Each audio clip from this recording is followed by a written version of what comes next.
ஆகாஷ் ஆபீஸுக்கு வந்த சூர்யா என்ன செய்ய போகிறான்? ஆகாஷுக்கு பாடம் புகட்ட சர்வா போட்டிருக்கும் திட்டம் என்ன? டைகர் தான் சர்வா என்பதை ஆகாஷ் தெரிந்து கொள்வானா? குயின்சி சர்வாவிடம் மன்னிப்பு கேட்டு மீண்டும் அவனை அந்த ஆபீஸிலேயே வேலை செய்ய சம்மதிக்க வைத்திருக்க, இன்னொரு பக்கம் சூர்யா ஆகாஷை சந்திக்க அவன் ஆபீஸுக்கு வந்திருந்தான். Hello mister Surya sir, good morning, எப்படி இருக்கீங்க என்று கேட்டுக்கொண்டு அவனிடம் கை நீட்டினான். அவனை நிமிர்ந்து மட்டும் பார்த்த சூர்யா பதிலுக்கு கை நீட்டவில்லை. சாதாரணமாக சிரித்தான். ஏற்கனவே சூர்யா சேரில் அமர்ந்திருந்ததால் தானும் எதிரே இருந்த சேரில் அமர்ந்த ஆகாஷ், என்ன பார்க்கறதுக்காக இவ்வளவு தூரம் நீங்களே வந்திருக்கீங்க, என்ன விஷயம் என்று கேட்ட ஆகாஷுக்கு மனதுக்குள் பல எண்ணங்கள் இருந்தாலும் இதற்காகத்தான் சூர்யா வந்திருப்பான் என்று அவனால் கணிக்க முடியவில்லை. கூடவே அவர் என்ன வேலையா வந்திருந்தாலும் சரி, போகும்போது டைகர் கிட்ட நமக்கு தேவையானதையெல்லாம் கேட்க சொல்லி இவர்கிட்ட ஹெல்ப் கேட்கணும் என்று மனதிற்குள் நினைத்த ஆகாஷ் முகத்தில் ஆசை சிரிப்பு தோன்ற அதை பார்த்த சூர்யா தனக்குள் சிரித்துக் கொண்டான். பிறகு, டைகர் உங்களுக்காக கிஃப்ட் அனுப்பியிருக்காரு, அதை கொடுக்கத்தான் நான் வந்திருக்கேன் என்று கூறியவன் தனது சூட்கேஸை எடுத்து டேபிள் மீது வைத்து அதை திறந்தான். என்னவா இருக்கும்? என்ன கிஃப்ட் கொடுத்திருப்பாரு? டைகரே கொடுத்திருக்காருனா பெரிய விஷயமா தான் இருக்கும் என்று நொடிக்குள் பல விஷயங்களை யோசித்த ஆகாஷால் அவன் திறந்து எடுத்துக் கொடுக்கும் வரை பொறுமையாக இருக்க முடியவில்லை. கண்டிப்பா டைகர் மெம்பர்ஷிப் கார்டை தான் எனக்கு அனுப்பியிருப்பாரு என்று ஆசையோடு அவன் எட்டி எட்டி பார்க்க, நிமிர்ந்து பார்த்த சூர்யா என்ன என்பது போல புருவம் உயர்த்தினான். சார், உங்களுக்கு என்ன கொண்டு வர சொல்லட்டும்? டீ, காஃபி, ஜூஸ் என்ன குடிப்பீங்க என்று பவ்யமாக ஆகாஷ் கேட்க, இல்ல நான் அதெல்லாம் குடிக்க மாட்டேன், ஆல்ரெடி உங்களுக்காக ரொம்ப நேரம் வெயிட் பண்ணிட்டேன், இதுக்கு மேல என்னால இங்க இருக்க முடியாது என்று சொல்லிக்கொண்டே அந்த சூட்கேஸிலிருந்து ஃபைலை வெளியில் எடுத்து வைத்தான் சூர்யா. என்ன ஃபைலாயிருக்கும் என்று ஆர்வம் அடங்காமல் அதையும் சூர்யாவையும் மாறி மாறி பார்த்தான். இதுதான் டைகர் உங்களுக்காக கொடுத்த கிஃப்ட் என்று சூர்யா சொல்ல, அந்த ஃபைலில் என்ன எழுதி இருக்கிறது என்று தெரியவில்லை என்றாலும் நிச்சயம் டைகர் மெம்பர்ஷிப் கார்டு இல்லை என்பது மட்டும் ஆகாஷுக்கு தெரிய அவன் முகம் சுருங்கி போனது. பிறகு அந்த ஃபைலை எடுத்து ஆர்வமாக படிக்க ஆரம்பித்த ஆகாஷின் முகம் அதிலிருந்த சில வரிகளை படித்ததிலேயே மாறிப்போனது. முழுதாக படித்து முடித்தவன், இது என்ன, இது எதுக்கு இப்படியெல்லாம் என்று பேச்சு வராமல் தடுமாற அவனுக்கு இதயத் துடிப்பே நின்று விடுவது போல இருந்தது. பெருமூச்சோடு அவனை பார்த்த சூர்யா, நீங்க படிச்சது கரெக்ட் தான், டைகர் அவரோட ஷேர்ஸை எல்லாம் திரும்ப வேணும்னு சொல்லி இருக்காரு, அதுக்கான லீகல் நோட்டீஸ் தான் இது என்று தெளிவாக கூற, இன்னும் அதிகமாகவே அதிர்ந்த ஆகாஷுக்கு தலை சுற்றியது. ஒருவேளை இதெல்லாம் பிராங்கா இருக்குமா என்று ஏதேதோ கற்பனை செய்த ஆகாஷ் மீண்டும் அந்த ஃபைலை திறந்து தெளிவாக படிக்க, சூர்யா கூறியது போலத்தான் அதில் எழுதியிருந்தது. ஆனா சார், எதுக்காக இப்படி பண்றீங்க? நான் என்ன தப்பு பண்ணேன்? திடீர்னு டைகர் ஏன் இப்படி ஒரு முடிவெடுத்தாரு என்று பதட்டத்தோடு கேட்ட ஆகாஷுக்கு பதில் தெரிந்தே ஆக வேண்டும் என்ற துடிப்பு உள்ளே இருந்தது. ஆனால் சூர்யாவிடமிருந்து பதில் வரவில்லை. பதில் சொல்லுங்க சார், இன்னும் 2 வருஷத்துக்கு கான்ட்ராக்ட் இருக்கு, அப்புறம் ஏன் திடீர்னு ஷேர் எல்லாத்தையும் திரும்ப கேட்கிறாரு என்று அடுத்தடுத்து ஆகாஷ் கேட்டுக்கொண்டே போக, நீங்க இந்த மாதிரி கேள்வி கேட்டா உங்ககிட்ட காட்ட சொல்லி டைகர் ஒரு மெசேஜ் அனுப்பி இருக்காரு என்று சொன்ன சூர்யா தனது போன் ஸ்கிரீனை அவன் பக்கம் திருப்ப, அதில் உன் கண்ணுக்கு தெரியறது எல்லாமே உண்மை கிடையாது, பார்வைக்கு அப்பாற்பட்டு நிறைய விஷயங்கள் இருக்கு என்று எழுதி இருக்க, ஏற்கனவே பயம், பதட்டம் என்று உணர்வு குவியலாக இருந்த ஆகாஷுக்கு ஒன்றுமே புரியவில்லை. என்ன இது? இந்த மெசேஜுக்கு என்ன அர்த்தம்? டைகர் என்ன சொல்ல வராரு என்று சூர்யாவிடம் திருப்பி கேட்க, போனை பாக்கெட்டுக்குள் வைத்துக் கொண்ட சூர்யா, நான் உனக்கு புரியற மாதிரி தெளிவா சொல்றேன், உங்க கம்பெனியில இருக்கிற டைகரோட ஷேர்ஸை திரும்ப வாங்கி உங்களுக்கே விற்கிறதுக்கு அவர் ரெடியா இருக்காரு, அந்த ஷேர் எல்லாத்தையும் உங்களால வாங்க முடியுமா என்று சூர்யா கேட்க, அதற்கும் அதிர்ச்சி அடைந்தவன், எதுக்காக இப்படியெல்லாம் பண்றீங்க?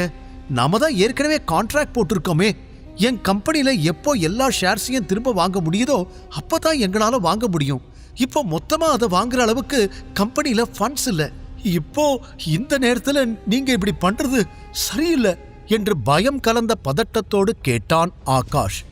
எதுக்கு இப்போ நீ இந்த சின்ன விஷயத்துக்கு இவ்ளோ டென்ஷன் ஆகுற? உன்னோட கம்பெனியை முழுக்க முழுக்க உனக்கே சொந்தமாக்கிக்க உனக்கு ஒரு வாய்ப்பு கிடைச்சிருக்கு. அதை யூஸ் பண்றதை விட்டுட்டு எதுக்கு பயந்து புலம்பி இவ்வளோ ஸ்ட்ரெஸ் ஆகுற என்று சூர்யா சிரித்துக்கொண்டே கேட்க ஆகாஷ் முகம் இன்னும் பதட்டமாகத்தான் இருந்தது. பிறகு எழுந்து நின்ற சூர்யா, உங்க 70% ஷேர்ஸை 2 வாரத்துக்குள்ள நீங்க டைகர் கிட்ட இருந்து வாங்கி ஆகணும், இல்லனா பின் விளைவுகள் மோசமா இருக்கும் என்று அழுத்தமாக கூறிவிட்டு அங்கிருந்து கிளம்பினான். அவன் சென்ற பின்பு அப்படியே பொம்மை போல நாற்காலி மீது சரிந்தான் ஆகாஷ். இன்னொரு பக்கம் ஆபீஸில் வேலை செய்து கொண்டிருந்தான் சர்வா.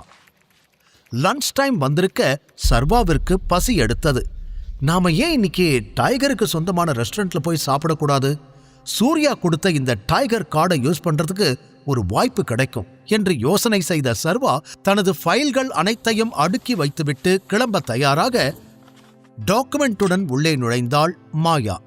சர்வா மாயாவை பார்த்து என்னவென்று கேட்க அந்த டாக்குமெண்ட்டை அவனிடம் கொடுத்தவள், இப்ப வரைக்கும் எவ்வளோ மெட்டீரியல் ரெடியாகி இருக்குங்கிற டீடைல்ஸ் இந்த ஃபைல்ல இருக்கு சார் என்று கூறினாள். அதை பிரித்து படித்தான் சர்வா. இதுல மண்டே நாம வாங்கின மெட்டீரியல்ஸோட பிரைஸ் டீடைல்ஸ் எல்லாத்தையும் அப்டேட் பண்ணிருக்கேன் சார். அண்ட் இப்ப வரைக்கும் 20 கேமரா ரெடியாகி இருக்கு என்று அடுத்தடுத்து அவள் தகவல்கள் கூற, நல்ல விஷயம்தான். ஆனா இன்னைக்கும் 20 கேமரா மட்டும் பண்ணுனா நாளைக்குள்ள நம்மளால இந்த ஆர்டரை முடிக்க முடியாது. கொஞ்சம் ஒர்க்கர்ஸ் கிட்ட பேசி இன்னைக்கு ஒரு 30 கேமராஸ் பண்ண சொல்லுங்க என்று சர்வா யோசனையுடன் சொல்ல, அவங்க கிட்ட நான் ஆல்ரெடி இன்ஃபார்ம் பண்ணிட்டேன். ஒருவேளை இன்னைக்கு முடிக்க முடியலனா நாளைக்கு எல்லாரும் சீக்கிரமாவே வந்து வேலையை ஸ்டார்ட் பண்ணிடுவாங்க.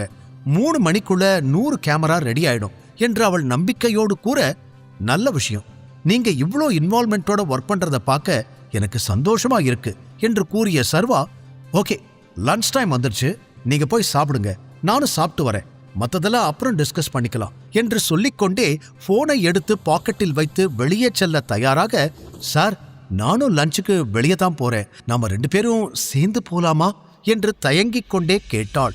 அவளை திரும்பி பார்த்து சர்வா, என் கூட லஞ்ச் சாப்பிடணுமா என்று கேட்டதும் வேகமாக ஆமாம் என்பது போல் சிரித்துக்கொண்டே தலையாட்டினாள் மாயா. சர்வாவும் சரி என்று தலையாட்டிவிட்டு அவளை அழைத்துக் கொண்டு வெளியே வந்தான். குயின்சி எப்போது சர்வாவிடம் மன்னிப்பு கேட்டாளோ அப்போதே சர்வா சாதாரண ஆள் இல்லை, அவனுக்கு பின்னால் ஏதோ மர்மம் இருக்கிறது என்று மாயாவிற்கு புரிந்து போனது. அதனால் அவனோடு நல்ல நட்பில் இருந்தால் பிற்காலத்தில் அது தன் கரியருக்கு உதவியாக இருக்கும் என கணக்கு போட்டு வைத்திருந்தாள். பின் இருவரும் பார்க்கிங் ஏரியாவில் இருந்த சர்வாவின் காரில் ஏற வெளியிலிருந்த அந்த காரை பார்த்த மாயாவின் முகம் மாறியது.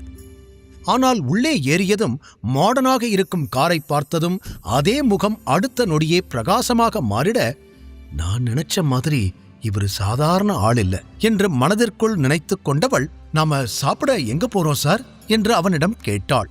காரை ஸ்டார்ட் செய்த சர்வா ஈகிள் ஹவுஸ் என்று கூற அந்த பெயரை கேட்டதும் மாயாவிற்கு சிரிப்பு வந்தது. இருப்பதிலேயே மிகவும் விலை உயர்ந்த ஹோட்டல் என்றால் அது ஈகிள் ஹவுஸ் தான்.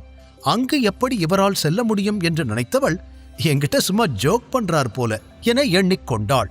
ஆனால் சில நிமிடங்களிலேயே ஈகிள் ஹவுஸ் ஹோட்டல் முன்னால் சர்வா காரை நிறுத்திவிட்டு இறங்க அதிர்ச்சியும் ஆச்சரியமும் கலந்து அந்த இடத்தை பார்த்து கொண்டே நிற்க, உள்ள வரீங்களா இல்ல இங்கேயே இருக்க போறீங்களா என்று சர்வா கேட்டதும் உடனே தலையாட்டிவிட்டு அவன் பின்னால் ஹோட்டலுக்குள் நுழைந்தாள்.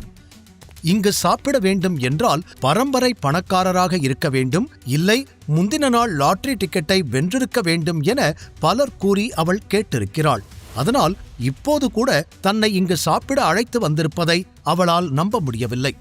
இருவரும் உள்ளே நுழைந்த நேரம், ஏய் அங்க பாரு யார் வந்திருக்கிறதுன்னு என்று பின்னாலிருந்து குரல் கேட்க திரும்பி பார்த்தான் சர்வா. வேறு யாருமில்லை, காமினிதான் ஜகனிடம் சர்வாவை பார்த்து அவ்வாறு கூறியிருந்தாள். ஹே சர்வா என்று காமினி ஜகன் இருவரும் அவனிடம் ஓடிவர சர்வா அமைதியாக இருவரையும் பார்த்தான். அருகில் வந்ததும் ஜகன், உனக்கு விஷயம் தெரியுமா, சர்வாவுக்கு வேலை போயிடுச்சு என்று கூறியவள் தூரத்தில் இருந்த கிருத்திக்கையும் தன்னிடம் அழைத்து விஷயத்தை சொல்லி சிரித்தாள். அவர்கள் போல சத்தமாக சிரிக்கவில்லை என்றாலும் சர்வாவை பார்த்து லேசான நக்கல் புன்னகை சிந்தினான் கிருத்திக். இப்போ சார் என்ன வேலை பார்க்கறீங்க, மறுபடியும் டெலிவரி பாய் ஆயிட்டியா என்று ஜகன் சிரித்துக்கொண்டே கேட்க அவர்கள் பேசுவதை புரியாமல் பார்த்த மாயா, யார் சார் இவங்க, என்னாச்சு என்று கேட்டாள். ஒண்ணுல, இவனுங்க கொஞ்சம் லூசுங்க, கண்டுக்காதீங்க, நாம சாப்பிட்டு கிளம்பலாம் என்று கூறிய சர்வா மாயாவோடு அங்கிருந்து நகர பார்க்க, நீ எதுக்கு இங்க வந்திருக்க சர்வா என்று போக விடாமல் அவனை தடுத்தான் ஜெகன். நாங்க இங்க சாப்பிட வந்திருக்கோம் என்று மாயா பெருமையாக கூற, என்னது இங்க சாப்பிட வந்திருக்கீங்களா என்று ஜெகன் காமினி இருவரும் சத்தமாக சிரித்துவிட்டு, இங்க சாப்பிட நிறைய பணம் செலவாகுமே, உனக்கென்னப்பா, நீ உன் பொண்டாட்டியோட காசுல நல்ல மஜாவான வாழ்க்கை வாழற என்று காமினி ஜெகன் இருவரும் மாறி மாறி பேசி சிரித்துக் கொண்டே ஹைஃபை கொடுத்து கொள்ள, கோபமாக இருவரையும் பார்த்த சர்வா, என்னால பணம் கொடுக்க முடியுமா முடியாதான்னு நீங்க கவலைப்பட தேவையில்லை, உங்க வேலையை பார்த்துட்டு கிளம்புங்க என்றான். அப்போது கிருத்திக் அருகில் வந்து நின்ற வெயிட்டர் ஒருவர், வெல்கம் சார், ஸ்பெஷல் கெஸ்ட் வரப்போறாங்கன்னு இப்பதான் கால் வந்துச்சு, நீங்க தானே அது? முழு கதையையும் கேட்டு மகிழ பாக்கெட் FM ஆப்பை டவுன்லோட் செய்யுங்கள். லிங்க் டிஸ்கிரிப்ஷனில் கொடுக்கப்பட்டுள்ளது.